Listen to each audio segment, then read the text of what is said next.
A cruz sangrenta.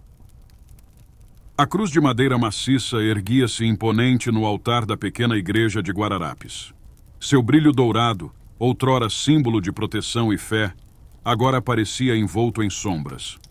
Padre Sebastião, conhecido por suas habilidades em exorcismos, estava sentado no confessionário, os olhos cansados, mas vigilantes. Nos últimos meses, os pedidos por sua ajuda haviam se tornado cada vez mais frequentes. Algo estava mudando na cidade. Um mal sutil, como uma corrente de ar frio, parecia se espalhar. Naquela noite, um jovem foi trazido à igreja por sua família, possuído por algo que o padre sabia ser além de um espírito comum. Quando os gritos do rapaz ecoaram pelos corredores, cada palavra impregnada de uma voz que não era a sua, Sebastião soube que estava diante de algo muito mais antigo e perigoso do que jamais enfrentara. Os gritos do jovem cessaram de repente. Um silêncio pesado caiu sobre o lugar. Padre Sebastião ergueu a cruz, os dedos trêmulos ao sentir a opressão ao seu redor. Ele sussurrou as orações com fervor, mas o ar parecia resistir às palavras sagradas. Foi então que a entidade falou. Uma voz grave e gutural, vinda das profundezas. A cruz no altar começou a vibrar. Pequenas gotas de sangue surgindo de seu centro, escorrendo lentamente como se a madeira estivesse viva e sofrendo. O padre hesitou por um instante, o que foi o suficiente para o mal tomar conta. O jovem riu, uma gargalhada que ressoava com o eco de 1000 vozes. Então, em um movimento súbito, ele se calou, o corpo tremendo como se algo estivesse prestes a explodir de dentro. Padre Sebastião gritou em desespero as últimas palavras do ritual, mas já era tarde. A entidade se desprendeu do corpo do rapaz com uma força brutal, como uma sombra que se espalha em todas as direções, enchendo a igreja com uma energia palpável e sufocante. O jovem caiu no chão, inerte. Mas o mal não havia sido destruído, apenas liberado. A cruz no altar pulsava, o sangue escorrendo em um fluxo mais intenso, manchando o chão da igreja. A partir daquele momento, algo mudou em Guararapes.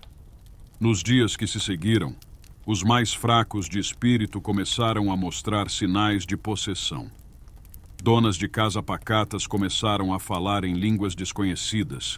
Crianças inocentes proferiam maldições enquanto seus olhos viravam brancos como mármore.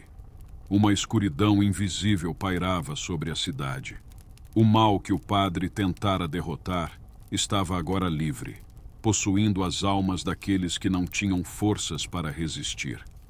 Padre Sebastião, desesperado por consertar o que havia feito, isolou-se na igreja, buscando respostas nos textos antigos. Mas, a cada dia, ele sentia sua própria fé ser testada. O sangue da cruz continuava a fluir, formando um rio escarlate pelo altar. O santuário, antes um lugar de segurança, agora parecia um poço sem fundo de terror. Em uma última tentativa de deter a entidade, o padre decidiu realizar um novo ritual. Preparou-se durante horas, rezando e jejuando, mas no fundo, ele sabia que algo havia sido irremediavelmente corrompido. Na noite seguinte, enquanto os ventos uivavam lá fora, ele se postou diante da cruz sangrenta, pronto para enfrentar o mal uma última vez. O que Padre Sebastião não sabia era que ele já estava possuído. O mal havia encontrado uma maneira de entrar em sua alma, enquanto ele lutava para salvar os outros. Quando o padre ergueu a cruz para invocar a última oração, seus olhos brilharam com um vermelho profundo. Ele não era mais o mesmo. O ritual que ele começou a recitar não era de exorcismo, mas de convocação. A cidade de Guararapes caiu em um silêncio mortal naquela noite. A igreja, que outrora havia sido um refúgio, agora era o epicentro do caos. Não havia mais salvação. O padre havia se tornado o servo do mal que tanto tentara derrotar. E o sangue que escorria da cruz era apenas o início do fim.